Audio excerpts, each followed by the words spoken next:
Canto 30. Enquanto Dante ainda estava em colóquio com os falsários de metais, é surpreendido por dois espíritos em perseguição furiosa, Diane Xixi e Mirra, falsários de pessoas, que ele compara com furiosos da antiguidade. Encontra então o mestre Adamo, falsificador de moedas, cuja pena é a hidropisia, que o torna incapaz de mover-se. Este lamenta o seu pecado, acusa os seus cúmplices e acaba numa altercação com seu vizinho de pena, Sinon, coautor da Burla do Cavalo de Troia, condenado como fraudador de pessoas à pena de altíssima febre. Dante fica entretido com a rixa dos dois e é repreendido por Virgílio. Quando Juno vertia o seu despeito em Semele e todo o sangue tebano, como mostrou em um e outro feito, Atamante tornou-se tão insano que, ao chegar-lhe a mulher, seus dois infantes nos braços carregando, num afano gritou: "As redes entendamos, antes que consiga de nós ter escapado essa leoa." Com garras delirantes, apanhou o que Learco era chamado, e após volteá-lo, as pedras o atirou, e ela afogou-se com o que havia restado.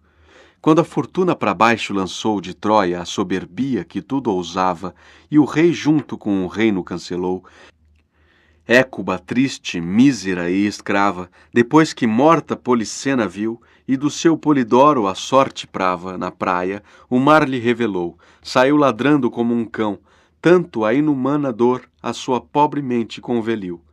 Mas nem como a de Tebas e a troiana viram-se fúrias em alguém tão cruas contra animais e mesmo gente humana, como em duas sombras vi, pálidas, nuas, perseguindo-se com estardalhaço de porcos soltos das pocilgas suas.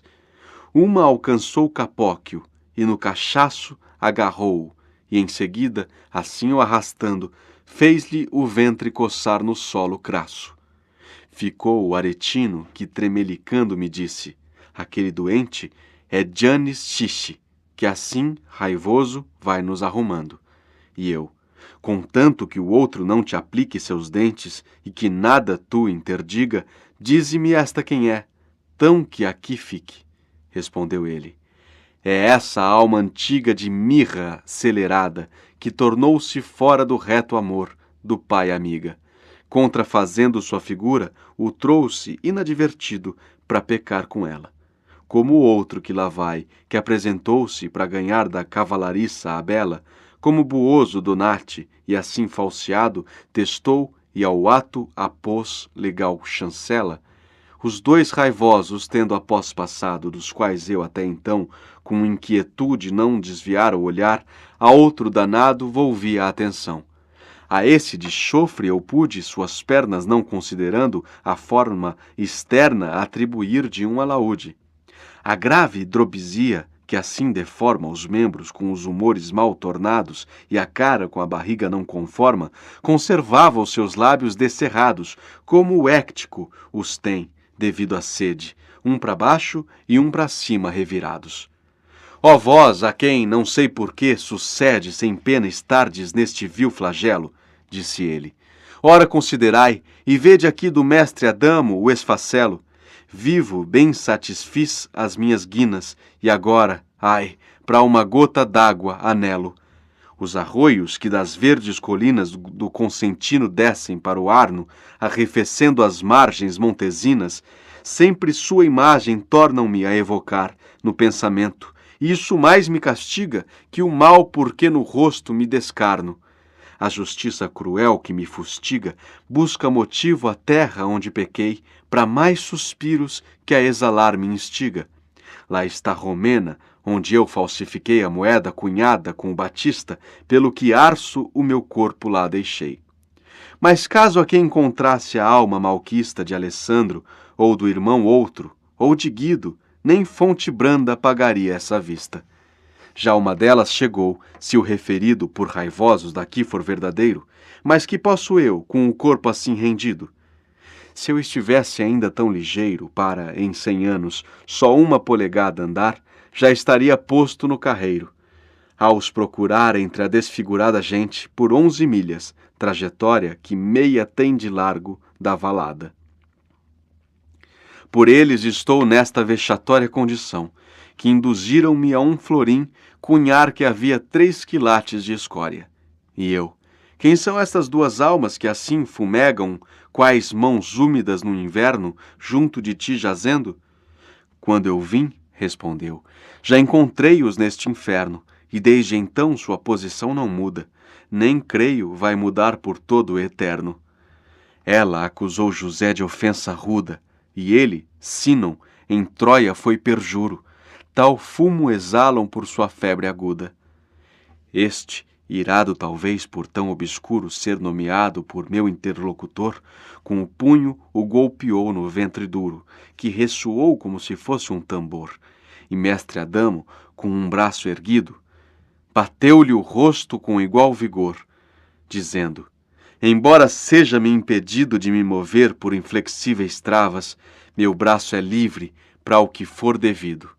E o outro então, quando seguindo estavas para o fogo não era ele tão presto, mas o tinhas bem mais quando cunhavas. E Adamo, isto que dizes não contesto, mas não foi tão veraz a tua linguagem em Troia ao ocultar o dolo infesto. Se falso eu fui, tu falsaste a cunhagem, Sinon disse. E aqui eu pago um só resvalo, e tu, mais que qualquer desta hospedagem. Recorda-te, perjuro do cavalo, lhe respondeu o da barriga inchada, e que te doa por cada um que lembrá-lo.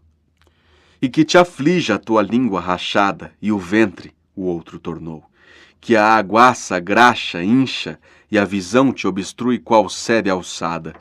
E o moedeiro, e a boca a ti te racha do teu mal pela própria consequência, porque se eu tenho sede e o humor me empacha, a tua cabeça dói, e é tal tua ardência que um convite a lamberes de narciso o espelho exigiria pouca insistência. E eu, ao ouvi-los parado, de improviso ouço meu mestre. Olha só, me admira, quase contigo já me encolerizo. Ao ouvi-lo falar-me assim com ira, voltei-me, já de tal vergonha ardendo, que na memória ainda me regira. E como aquele que, um mau sonho tendo, seu mal sonhar deseja todavia, ansiando por não ser o que está sendo, tal fiquei eu, me desculpar queria, mas falar não podia. Me desculpava assim sem perceber que já o fazia. Erro maior menos vergonha lava, prosseguiu o mestre, do que foi o teu, dessa tristeza, pois te desagrava. E cuida de guardar o apoio meu, se a nova rixa estiveres exposto, como esta que essa gente promoveu, que isso querer ouvir é de mau gosto. No verso, em Semele e todo o sangue tebano, Semele, filha do rei de Tebas e mãe de Baco, pelos amores tidos com Júpiter. No verso, Atamante tornou-se tão insano, Atamante, cunhado de Semele, sofreu também a ira de Juno. No verso, Écuba triste, mísera e escrava, Écuba, mulher de Príamo, rei de Troia. No verso, uma alcançou Capóquio, e no cachaço. Capóquio. No verso, ficou o aretino que tremelicando. O aretino é Grifolino de Arezzo, que estava em colóquio com Dante. No verso, me disse, aquele doente é Diane Xixi. Diane Xixi é o outro, do verso 42, que para ganhar a mais bela égua da cavalariça de Buoso Donati, que acabara de falecer, intestado, apresentou-se como sendo ele no leito de morte, e ditou o testamento em seu favor. No verso, de mirra acelerada que tornou-se, mirra é só o personagem mitológica. No verso, aqui do mestre Adamo, o esfacelo, mestre Adamo, por incitação dos condes de Romena, Guido, Agnolfo e Alessandro, cunhava com liga falseada os florins de Florença, que levavam a imagem de São João Batista. Foi descoberto e levado à fogueira. No verso, nem fonte branda pagaria essa vista, uma nascente em Romena. No verso: ela acusou José de ofensa ruda, e ele, Sinon, em Troia foi perjuro. A mulher de Putifar, que inculcou José, e Sinon, o grego, que induziu os troianos a receber o cavalo de Troia. No verso: que um convite a lamberes de Narciso. O espelho de Narciso é a água da fonte onde ele se espelhava. E no verso: assim sem perceber que já o fazia, a vergonha que o incapacitava à fala representava um pedido de desculpa. Canto 31. Chegando à última beira do 8º círculo, Dante crê ver torres à distância, que Virgílio explica serem os gigantes que estão à volta do fosso central do inferno, e para ele são visíveis da cintura para cima. Chegam então a ver de perto Nemrod e Efialte, gigantes mitológicos, e por fim Anteu, que se dispõe a apanhar Dante e Virgílio juntos na última beira e depô-los no fundo do inferno. A mesma língua que antes me pungiu, fazendo-me corar uma e outra face, já o remédio em seguida me supriu. Assim ouvi que a lança costumasse, de Aquiles e seu pai, ser portadora de mal presente que a benigno passe. Ao triste vale as costas dando agora, galgamos de sua riba a fragaria, que percorremos em silêncio afora. Menos que noite era, e menos que dia, aqui, e pouco adiantava minha visão, quando o som de uma trompa, que faria bem frouxo parecer qualquer trovão, levou o meu olhar, acompanhando sua via ao contrário, para sua direção. Após o infausto desbarato, quando Carlos Magno perdeu a santa gesta, não soou tão terrivelmente Orlando. Para lá, mantendo minha visão presta, pareceu-me avistar erguidas torres, donde eu: meu mestre, que cidade é esta? Respondeu ele: é porque tu percorres de muito longe esses escuros ares que com a imaginação em erro incorres. Bem verás como, quando lá chegares, pode a distância o sentido enganar. Portanto, o que convém é te apressares. E com carinho a mão é me tomar, para que o fato não vá parecer-te, antes de irmos adiante, de mais singular, saibas que não são torres, mas gigantes. No poço em roda estão, e arriba os faz de meio corpo todos despontantes. Como quando a neblina se desfaz, e ao olhar pouco a pouco se anuncia o que escondia o vapor que o ar tumefaz, assim, furando a cerração sombria, enquanto ia me achegando para a beira, fugia-me o erro e o medo me crescia. Qual de Monte Maggiore, a alta barreira circular que de torres se coroa, assim na orla que à volta o poço beira, torreavam de sua meia pessoa os horríveis gigantes, ameaçados por jovem ainda do céu quando trovoa. De um deles via já a cara, os dilatados ombros, o peito, e do ventre grã parte, e os braços tesos em ambos os lados. Bem fez a natureza quando a arte abandonou de seres semelhantes por mais algozes recusar a Marte.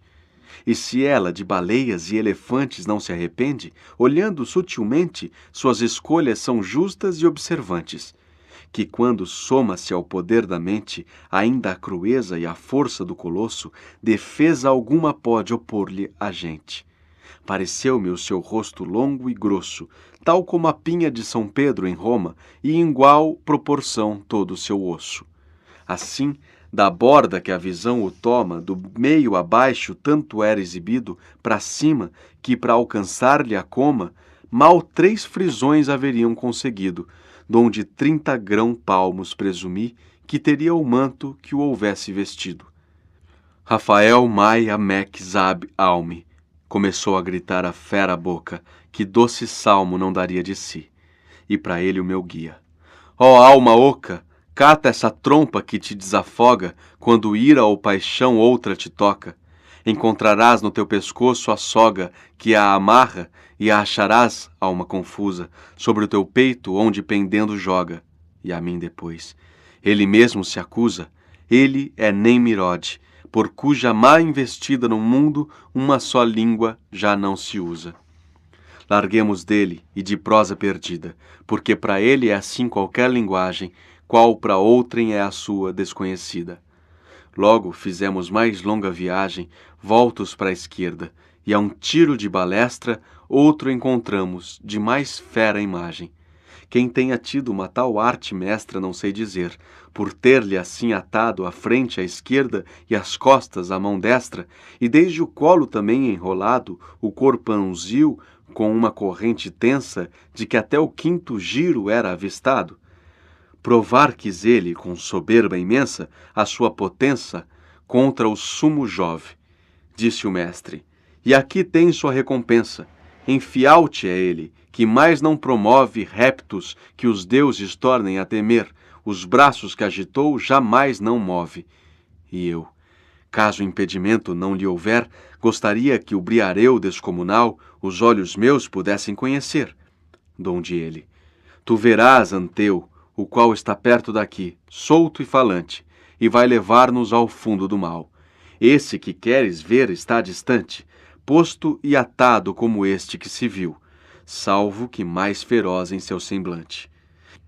De terremoto algum nunca se ouviu que sacudisse uma torre tão forte como o Efialte então se sacudiu. Logo, temi mais do que nunca a morte, para a qual já o próprio medo bastaria, se eu não lhe visse da corrente o porte. Retomamos os dois a nossa via, e ao ponto enfim chegamos onde Anteu bem 5 varas do poço surgia. Ó tu que no ditoso vale teu, que de Cipião marcou a glória e o fim de Aníbal, quando as costas lhe volveu, de 1000 leões já fizeste butim, e se houvesses também ido para a guerra dos teus irmãos, ainda se crê que ao fim terias vencido com os filhos da terra. Leva-nos, relevando o desprazer lá embaixo, onde o grão frio cocito serra. Sem que a Tifeu ou Tístio a recorrer o obrigues, pode dar-te este o que clama-se aqui, e não deves a tromba torcer.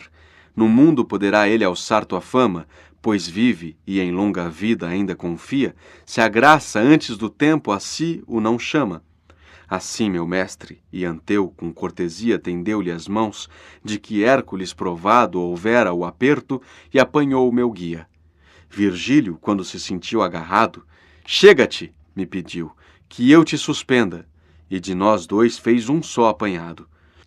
Como acontece olhando a garizenda debaixo do pendor, se lhe abeira uma nuvem, parece que mais penda, apareceu-me Anteu dessa maneira, ao vê-lo se abaixar. Foi nessa hora que eu teria escolhido outra carreira. Mas cuidoso, no fundo que devora o Lúcifer com Judas, nos pousou. Curvo não se deteve, e sem demora, como mastro de nau se levantou. Notas. No verso, de Aquiles e seu pai ser portadora. A lança que foi de Peleu, e depois de seu filho Aquiles, feria no primeiro golpe, e sarava no segundo. A lenda foi contada por Ovídio nas Metamorfoses. No verso, após o infausto desbarato, na derrota da batalha de Roncesvalles, canção de Rolando, Orlando, ao morrer, tocou tão forte a sua trompa que foi ouvido por montes e vales até alcançar os ouvidos de Carlos Magno. No verso, mal 3 frisões haveriam conseguido, frisões, habitantes da Frísia de elevada estatura. No verso, Rafael, Mai, Amek, Zabe, Alme. Palavras incompreensíveis, bem apropriadas à fala de Nemrod, construtor da Torre de Babel. No verso, Efialte é ele, que mais não promove. Efialte, gigante que tentou, desafiando Júpiter, sobrepor 2 montanhas para alcançar o Olimpo. No verso, gostaria que o briareu descomunal, briareu, outro gigante que desafiou Júpiter. No verso, donde ele, tu verás Anteu, o qual, Anteu, gigante que não participou da titanomaquia contra Júpiter com os outros filhos da Terra, e por isso não está acorrentado. Vivia em Zama, na África, onde Cipião derrotou Aníbal, e se alimentava da carne dos leões que caçava. No verso, e vai levar-nos ao fundo do mal, refere-se ao fundo do inferno. No verso, sem que a Tifeu ou Tício a recorrer, Tício e Tifeu, outros dois gigantes. E no verso, como acontece olhando a Garizenda, Garizenda, torre inclinada de Bolonha. Canto 32. Estão Dante e Virgílio no fundo do fosso, o nono e último círculo do inferno, onde são punidos os traidores, distribuídos em 4 giros, Caína, Antenora, Ptolomeia e Judeca. Neste canto encontraremos, no primeiro giro, os traidores de parentes, e no segundo, os traidores da pátria, todos imersos no gelo de Cossito, só com a cabeça para fora. Dante encontra em Caína Camissione de Pazzi, que lhe nomeia alguns companheiros de pena, e em Antenora, Bocca degli Abati, que foi o traidor na batalha de Montaperte entre os guelfos e os gibelinos. No final, aparece um espírito que está roendo a cabeça de um outro e que no canto seguinte irá contar a sua sinistra história. É ele, o conde Ugolino. Tivesse eu rimas rudes e rouquenhas, que ao fim do fosso só convir presumo, para o qual apontam todas as suas penhas, espremeria de meu conceito o sumo melhor, mas não as tendo, só com gran temor ao meu relato o encargo assumo, que não é para quem julgue a empresa chã a descrição do fundo do universo, nem para a língua que diz papai e mamã. Deem a ajuda às mulheres ao meu verso, que a Anfion deram para Tebas ser fechada, para do fato o dizer não ser diverso. Ó, mais que todas, plebe mal gerada, que aqui estás, antes fostes, para este duro termo, de ovelhas e cabras formada. Ao chegarmos do fosso ao fundo escuro, onde o gigante nos pousou às pressas, eu, que ainda mirava o alto muro, ouvi dizer-me: vê como aqui ingressas para não pisar com passo negligente dos pobres irmãos laços às cabeças. Com que voltei-me e vi à minha frente e sob meus pés uma lagoa gelada, de vidro mais que de água aparecente. Não fez de gelo na mais fria invernada da Áustria o Danúbio tão espessa crosta, nem o Dom sob sua turva aura gelada, que esta, que ainda de taberniche suposta, ou Pietrapana de sofrer a queda, não trincaria, mesmo rente da costa. Como a coachar na beira, a rã se queda, com o bico fora d'água, quando sonha a aldeã com o início da respiga leda. Até onde manifesta-se a vergonha, lívidas sombras no gelo afundavam, batendo os dentes como faz cegonha.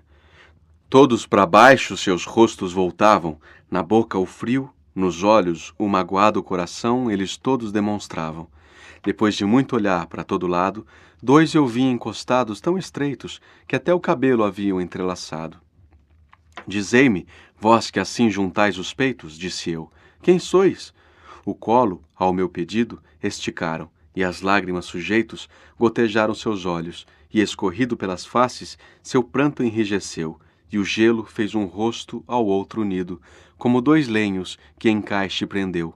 E eles, qual de cabrões uma parelha, marraram-se de raiva que os venceu. E outro, que ao frio perdera uma e outra orelha, disse com a fronte baixa e o olhar coberto: por que tanto teu olhar em nós se espelha? Se esses quem são queres saber ao certo, o vale aonde o Bizenzo declina, deles já foi, e de seu pai Alberto. De um corpo só saíram, e, em Caína, toda buscando, não achará sombra mais digna que eles da ira divina. Não o de quem rompido o peito e a sombra foi de um só golpe, de Arthur pela mão, nem Focácia e nem este que me assombra, com seu ricto e me encobre outra visão, e se chamou Sassolo Mascherone, se és toscano bem sabes já quem são. Enfim, digo-te que eu fui Camissione dei Pazzi, e para acatar com estas tiradas, Carlino aguardo para que aqui me abone. 1000 faces vi depois, arroxeadas pelo grão frio, que ainda me dão tremura, como sempre darão lagoas geladas. Indo agora para o centro, que figura toda a gravidade em si comporte, eu que tremia nessa eterna friura, não sei se foi querer, destino ou sorte, passando entre as cabeças, numa delas, com o pé e bem na cara bati forte, que gritou em pranto: por que me atropelas? Se tu não vens para acrescer vingança de montaperte, por que me flagelas? Voltei-me ao mestre. Um pouco aqui descansa, tão que aclarar uma suspeita intente. Depois me incitarás para a prestança. Parou o mestre e eu aquele impertinente, que mais alto imprecava ainda agora: quem és tu que assim ralhas outra gente? E tu quem és que vais pela antenora lanhando? Respondeu: de outros a cara tão que, se fosses vivo, demais fora? Vivo eu sou, e poderei tornar mais cara para ti, disse eu, a busca da tua fama, se o meu relato a não tornar mais clara. Minha vontade o oposto é o que reclama, respondeu. Sai e corta o ritornelo, que lisonjear mal sabes nesta lama. Teu nome agora mesmo vais dizê-lo, disse eu enquanto o erguia pelo cachaço, ou não vai te sobrar um só cabelo. Nem que me arranques todo o meu plumaço, não to direi, nem deixarei entendê-lo, por 1000 vezes que caia em mim teu braço. Disse ele, que enquanto eu do seu cabelo arrancava mais uma maçaroca, ladrava com o olhar fixo no gelo. Quanto um outro gritou: que tens tu, boca? Não te basta suar com tua queixada, mas ladrar? Que diabo ora te toca? Ora, tornei, ouvir não vou mais nada que por mim, traidor, e por tua afronta boa notícia de ti será levada. Vai, respondeu, e o que quiseres conta, mas se daqui saíres, não desprezes contar deste que teve a língua pronta, e que aqui chora a prata dos franceses. Doera eu vi, tu dirás, que a pena espia lá onde a fresca estão os seus fregueses. E ao te indagarem quem lá mais havia, este ao teu lado, que a goela fendida teve em Florença, é o tal de Bechéria. Gianni de Soldanieri sua acolhida tem aqui, e Ganelone e Tebaldello, que descerrou Faenza adormecida. Afastando-me então desse libelo, 2 juntos vi num fosso, parecia de uma a outra cabeça ser capelo. E como um pão morde-se na agonia da fome, um no outro seus dentes meteu onde o crânio da nuca se inicia. Do mesmo modo as têmporas te deu, roía de Menalipo por despeito, como este o crânio do inimigo seu. Ó tu, que a modo tão bestial atreito, esse estás devorando enfurecido, dize o porquê, disse eu, com este preito, que se eu souber quem sois e o sucedido, e se for justa a tua razão de odiá-lo, no mundo acima tu serás remido, se não secar esta com a qual te falo. Notas. No verso: deem a ajuda as mulheres ao meu verso, que a Anfion deram para Tebas ser fechada. Essas mulheres são as musas, que ajudaram o poeta Anfion a levantar as muralhas de Tebas, com as pedras transportadas apenas pelo som de sua lira. Nos versos: que esta que, inda de Tabernique suposta, ou Pietrapana de sofrer a queda, refere-se a montanhas dos Alpes. No verso: a aldeã com o início da respinga leda. No início do verão, tempo das colheitas que dão oportunidade às aldeãs de fazerem suas alegres respigas. No verso: até onde manifesta-se a vergonha. Até as faces do rosto onde, pelo rubor, manifesta-se a vergonha. No verso: deles já foi, e de seu pai Alberto, Napoleone e Alessandro, filhos de Alberto delle Alberti, e recíprocos matadores. No verso: foi de um só golpe, de Arthur pela mão, Mordrec, personagem da lenda do rei Arthur e de Lancelot do Lago, tentou matar o rei Arthur, seu pai ou tio, que revidou com um só golpe de lança. Ao retirá-la, o sol atravessou a ferida, rompendo a sua sombra. No verso: nem Focácia e nem este que me assombra. Focácia matou a traição um seu primo para se apoderar de sua herança. No verso: enfim digo-te que eu fui Camicione de Pazzi, que matou um seu parente, Ubertino, aguarda a chegada de outro parente, Carlino de Pazzi, que traiu por dinheiro seus correligionários e, portanto, deverá ser, por falta mais grave, punido em antenora. No verso: de Montaperte, por que me flagelas? Na batalha de Montaperte, os guelfos foram traídos por um de seus próprios combatentes, Bocca degli Abati, que é esse espírito que está protestando, como Dante vai descobrir em seguida, e que, por vingança, nomeia uma série de traidores ali cumprindo pena. E no verso: do mesmo modo as têmporas Tideu, um dos 7 assediantes de Tebas, mortalmente ferido por Menalipo, ainda conseguiu matá-lo e fez que lhe dessem a sua cabeça para mordê-la antes de morrer. Canto 33. Atendendo ao pedido de Dante, o conde Ugolino conta como, traído pelo arcebispo Ruggieri, foi por ele detido e, com seus 2 filhos e 2 netos, encerrado na cela de uma torre em Pisa até morrerem de fome.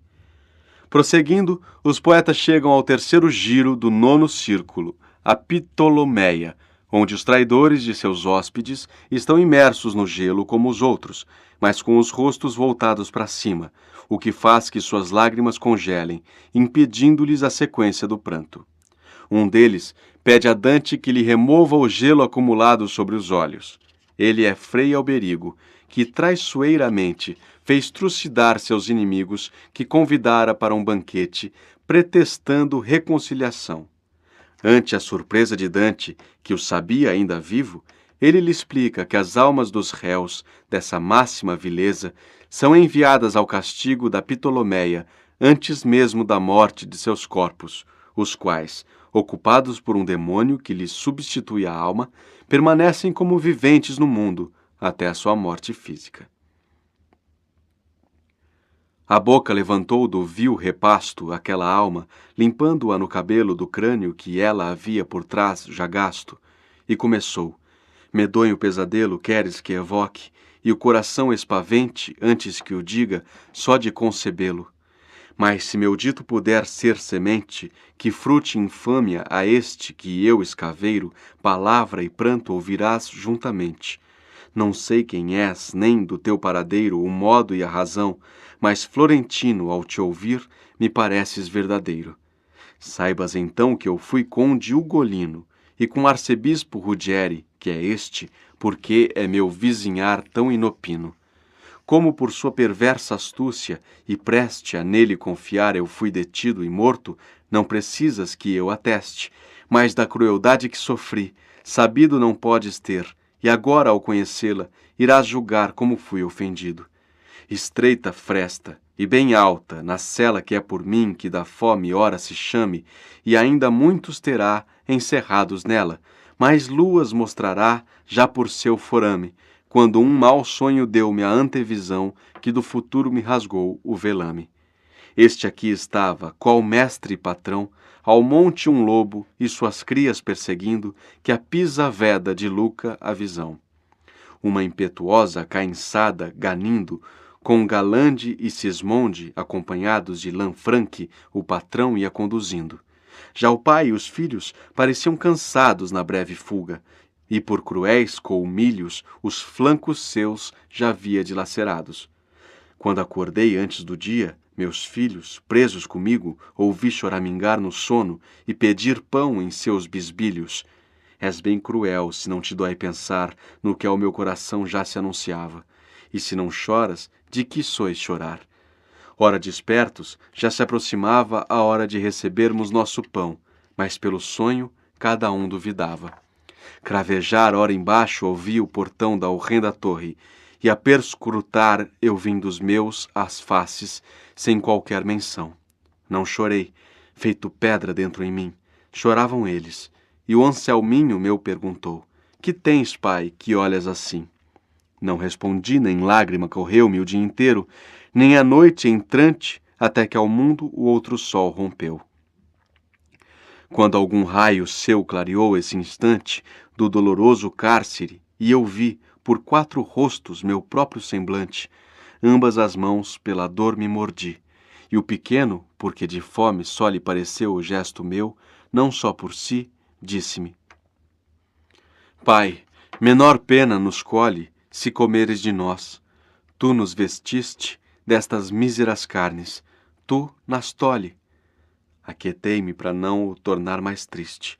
Esse dia e o outro, as vozes foram mudas. Ai, dura terra, por que não te abriste? Do 4º dia, chegando às horas rudas, gado se me atirou estendido aos pés, dizendo: Pai meu, por que não me ajudas? Aí morreu, e como tu me vês, ainda vi caírem, de um em um, do 5º ao 6º dia, os outros 3. Por mais 2 dias, já cego, cada um a tentear, chamei depois de morto. Depois, mais do que a dor, pôde o jejum. Sua fala aí se cerrou, e com o olhar torto, retomou o crânio mísero com os dentes, assim como em seu osso um cão absorto. Ai, Pisa, vitupério que és das gentes, da bela terra lá onde o si soa, se contigo os vizinhos são clementes, Capraia e Górgona movam-se, e boa barreira formem do ar no afoz, que ao teado não salve de afogar-se uma pessoa. Que se o conde Ugolino era acusado de algum castelo teu haver traído, seus filhos não podias ter torturado. Inocente sua infância havia mantido, ó Tebas nova, o Gicione e o Brigata, mais os 2 que nomeados já têm sido. Fomos adiante, onde o gelo maltrata os pecadores bem mais duramente. Voltos para cima, aqui seus rostos ata, com que o seu pranto chorar não consente, e a dor, que encontra nos olhos barreira, revolve, e faz que mais a angústia aumente. Porque o primeiro pranto, qual viseira de cristal, congelando-se, ao inundá-lo, lhes preenche do olho a cava inteira. Embora o rosto meu, qual por um calo, agora pelo frio qualquer evento estivesse impedido de afetá-lo, ainda me pareceu sentir um vento, pelo que eu: Mestre, eu sinto algo mover. Não é isto aqui de todo sopro isento?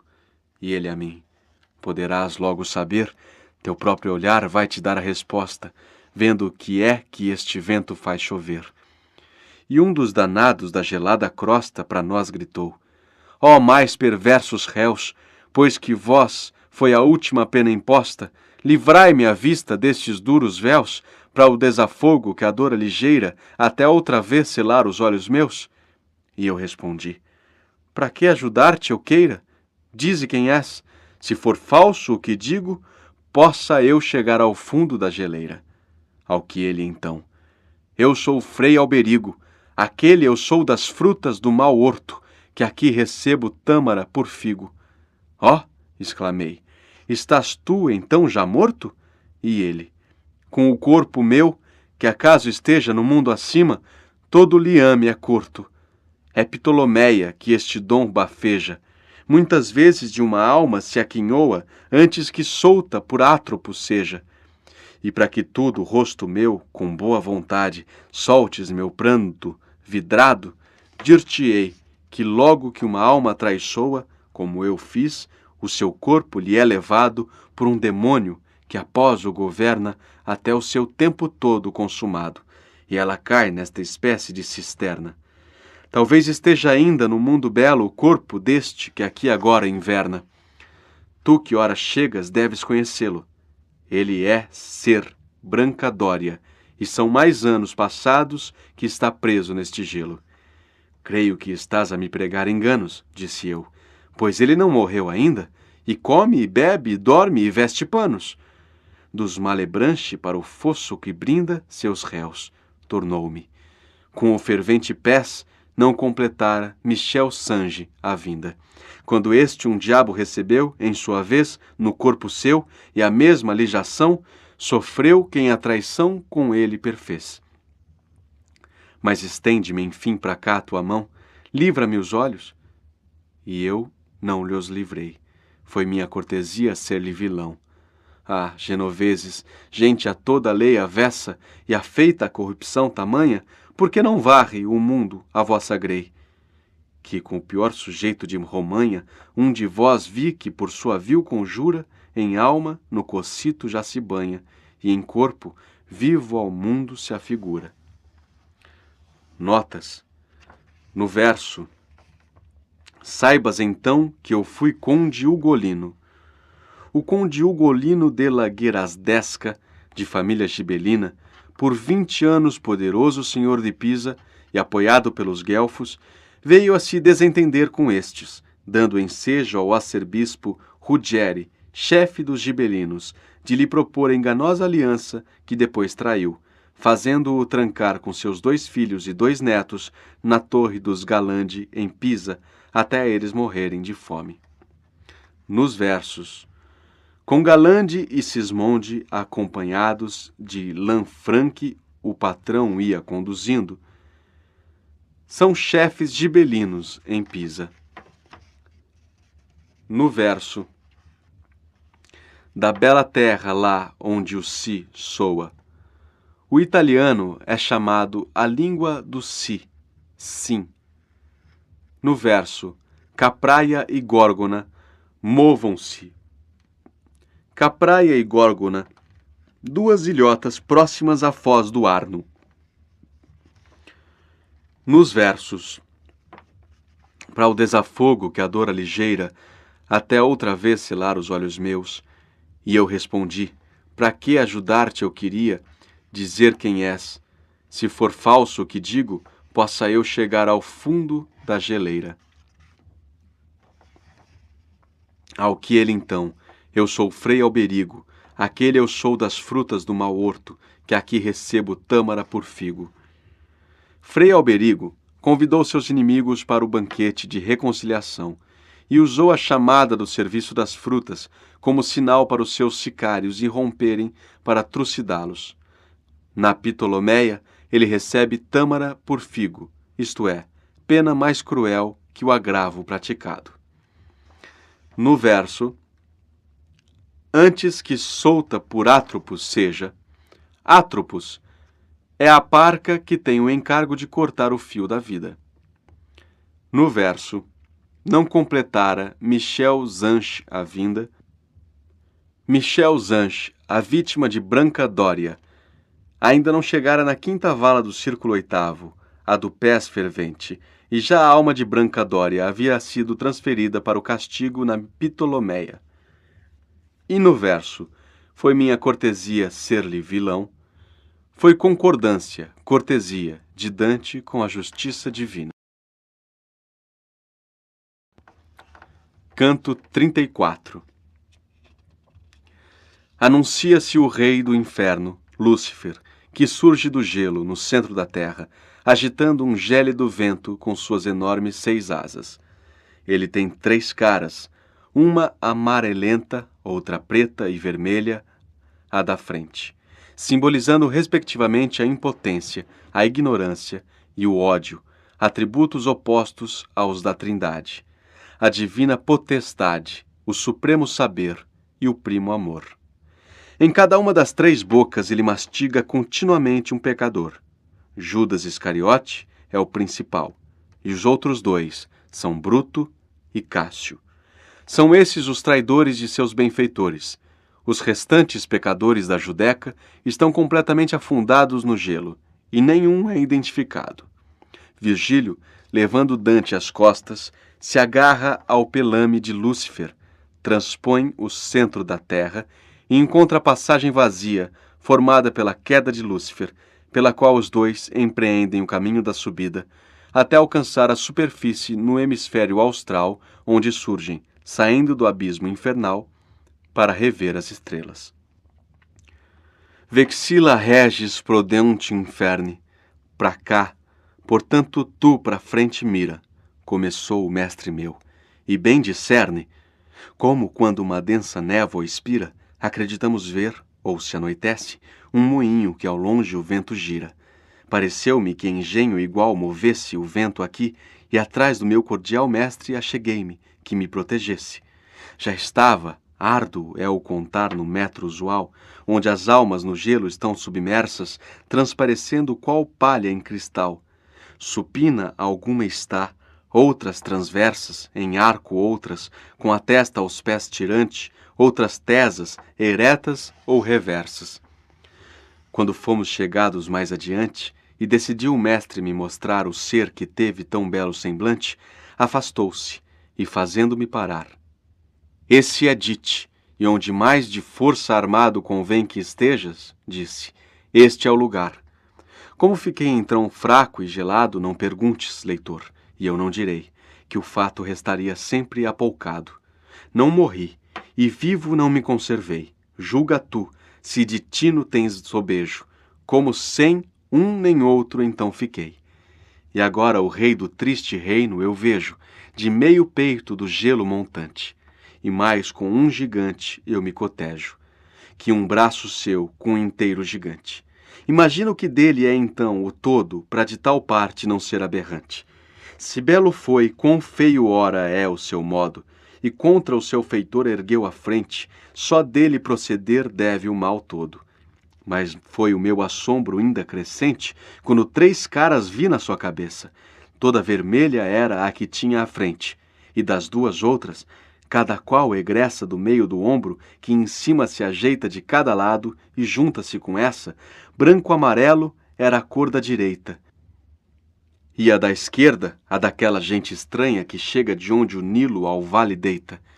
Um par de grandes asas acompanha cada uma, com tal ave consoantes.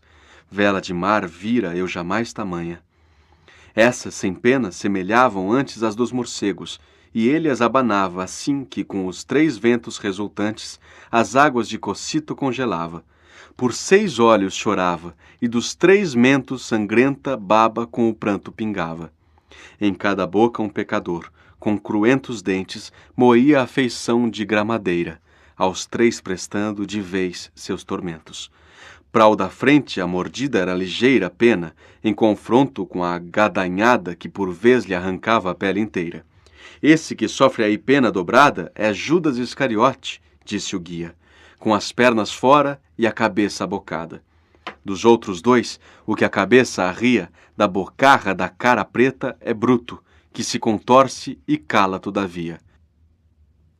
Cássio é o outro, de corpo tão hirsuto, mas partamos que a noite ressurgiu e o que havíamos de ver já é resoluto. Tomei-lhe o colo, como me pediu, e de tempo e lugar, quando bem postas as condições e altas as asas, viu, de Dite se agarrou às hirsutas costas. De tufo em tufo foi descendo então, entre o seu pelo e as congeladas crostas. Ao chegarmos à altura da junção da coxa ao tronco do gigante Averno, meu guia, dando sinais já de exaustão, reverteu o corpo, sem perder governo do pelame, e seguiu, ora subindo, dando-me o senso de voltar para o inferno. Firma-te bem, que escada tal curtindo, disse o mestre, ofegando de cansaço, é que estamos de tanto mal partindo.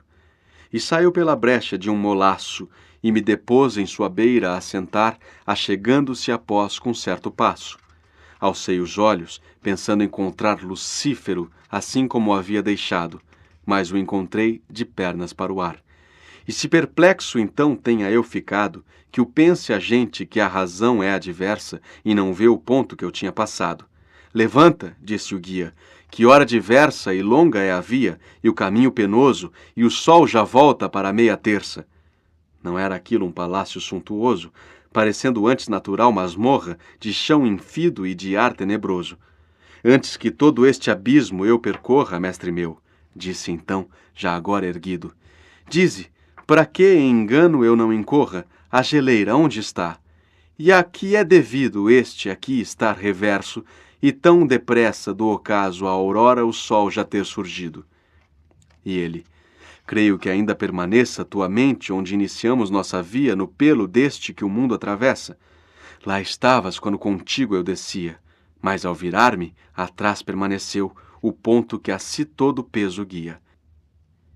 E agora embaixo estás do oposto céu, ao que o chão seco cobre, e o seu sagrado centro, onde o homem foi morto que nasceu, e a vida inteira viveu sem pecado. O círculo que aqui a teus pés aflora, para a Judeca volta ao outro lado. Se lá anoitece, aqui já surge a aurora, e este que escada em seu pelo nos deu, tal como estava, está fincado agora. Para esta parte ele caiu do céu, e a terra toda, que aqui se estendia, por medo dele, fez do mar um véu, vindo para o nosso céu. Também diria que fugiu dele esta que aqui se avista, subiu deixando a sua extensão vazia. Aí embaixo há um lugar que tanto dista de Dite quanto a sua tumba se estende, notado é pelo som, não pela vista, de um riachinho que para cá descende, pelo sulco por ele consumido, e em seu curso serpeja e pouco pende. Tomamos esse caminho escondido, e ele e eu, para voltar ao claro mundo, e sem repouso algum mais consentido, subimos, ele primo e eu segundo, até surgir-nos essas coisas belas, que o céu conduz por um vazio rotundo. Saímos por ali a rever estrelas. Notas. No verso: Vexilla regis prodeunt infernum significa: as bandeiras do rei do inferno avançam. No verso: e agora o rei do triste reino eu vejo. Dite é Lúcifer. No verso: as águas de Cossito congelava. Cossito, o rio que desce ao fundo do inferno e que no nono e último círculo é congelado. No verso: e o sol já volta para a meia terça. A terça é o nome dado ao tempo das primeiras 3 horas a partir do nascer do sol. Portanto, no equinócio, no qual o sol surge às 6 horas, a meia terça ocorre às 7h30. No verso: e agora embaixo estás do oposto céu.